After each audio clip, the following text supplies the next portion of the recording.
প্ৰিয় বন্ধু বান্ধৱীসকল সুপ্ৰভাত আঞ্জলি প্ৰভাতী বাৰ্তালৈ স্বাগতম। আজি 19 পুহ কৃষ্ণপক্ষ প্ৰতিপদ 1435 ভাস্কৰাব্দৰ যুগ আৰু 4 জানুৱাৰী 2026 ৰবিবাৰ। আজিৰ প্ৰভাতী বাৰ্তা, জীৱন এক উৎসৱ। প্ৰিয় বন্ধু বান্ধৱীসকল, হয়, জীৱন এক উৎসৱ। প্ৰতিটো পুৱা নতুন আশা, প্ৰতি নিশাই নতুন শিক্ষা, হাঁহি, দুখ, সফলতা, ব্যৰ্থতা, এই সকলোবোৰ মিলি জীৱনক ৰঙীন কৰি তোলে।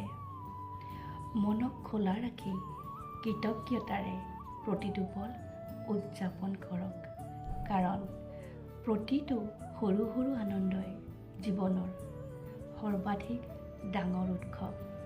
প্ৰিয় বন্ধু বান্ধৱীসকল, হয়, জীৱনটো আমি এক উৎসৱ হিচাপে গ্ৰহণ কৰি ল'ব লাগে আৰু এই উৎসৱৰ প্ৰতিটো পল আমি উপভোগ কৰিব লাগে। আজিৰ দিনটো আপোনাৰ বাবে অতি শুভ হওক।